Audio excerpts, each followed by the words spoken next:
আসসালামু আলাইকুম এভরিওয়ান। আপনাদের কি জায়গাটা পরিচিত পরিচিত মনে হচ্ছে?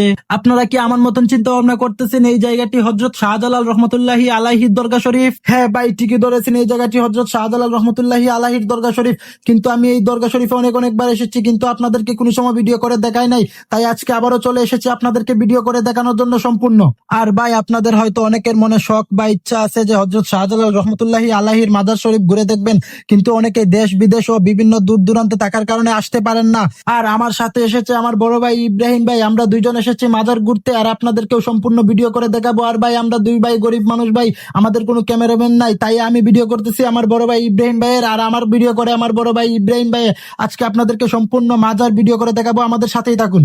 আর ভাই, কিছু সোনালী কালারের ডেকটির ভিতরে কি আছে আমার বড় ভাই ইব্রাহিম ভাই দেখতে গেছে। এটি মাজারের সবচেয়ে বড় দান বক্স। আর ভাই, এইদিকে দেখেন এই বন্ড বেটা কি করতেছে, হিন্দুদের মতন দান বক্সটিকে সালাম করতেছে। আমার মনে হয় এই বন্ড বেটার দাদা দাদু লাগে, যার কারণে দান বক্সটিকে সালাম করতেছে।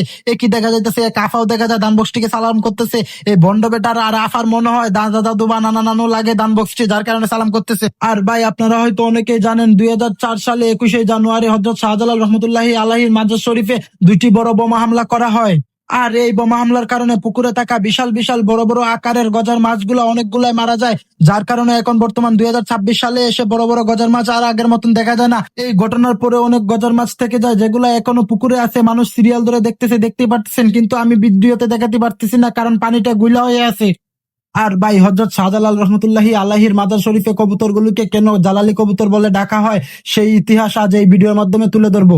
ঐতিহাসিক সূত্রে ধারণা করা হয় 1303 খ্রিস্টাব্দে হযরত শাহজালাল রহমতুল্লাহি আলাইহি ও শাহফরান রহমতুল্লাহি আলাইহি আসেন সিলেট। প্রথমবারের মতন উনাদের সাথে আরো সৈন্য আসেন এবং উনাদের সাথে থাকেন এক জোড়া কবুতর, ও এই কবুতরগুলো মাজারে বংশ বিস্তার করেন। তারপর থেকে এই কবুতরগুলোকে বলা হয় জালালি কবুতর।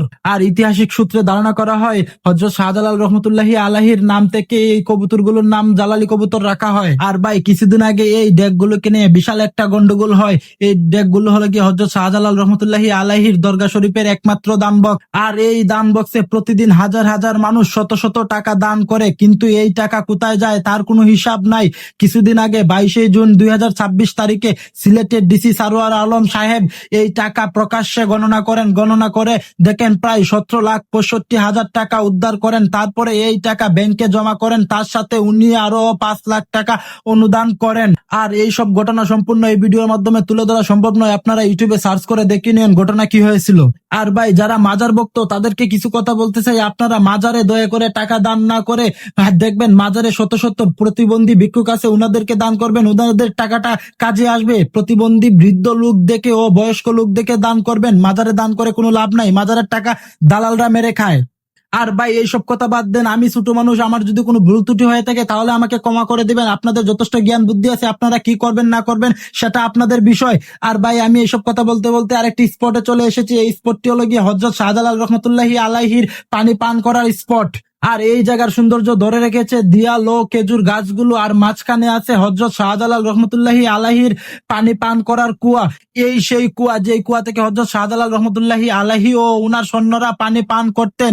আর এই কুয়াতে নাকি অনেক সোনালী রঙের মাছ আছে, এই সোনালী রঙের মাছগুলো দেখলে নাকি ভাগ্য পরিবর্তন হয়ে যায়, অনেকে বলে থাকে। আর একই দেখা যাইতেছে, আমিও দেখে ফেললাম সোনালী রঙের মাছ। অনেকে বলে থাকে সোনালী রঙের মাছ দেখলে নাকি ভাগ্য পরিবর্তন হয়। এইসব কথা ভুয়া কথা, এইসব গুজব। আরো অনেক মুরব্বীদের মুখে শুনেছি এই মাছগুলা নাকি আসল সোনার তৈরি হয়, কিন্তু না, এগুলা সোনালী কালার রঙের মাছ। পরে অনেক সময় পরে দুই ভাই একসাথে ক্যামেরার সামনে আসলাম। আর ভাই, এই কুয়ার স্থানটা অনেক সৌন্দর্যময়, আপনারা যদি আসেন তাহলে বুঝতে পারবেন। আর ভাই, আমার জুতাগুলোর দাম কোটি টাকা, যদি চুরে নিয়ে যায়, তাই আমি জুতাগুলো হাতে করে নিয়ে মাজারের ভিতরে প্রবেশ করতেছি। আর বড় ভাইও সাথে করে জুতাগুলো নিয়ে প্রবেশ করতেছে।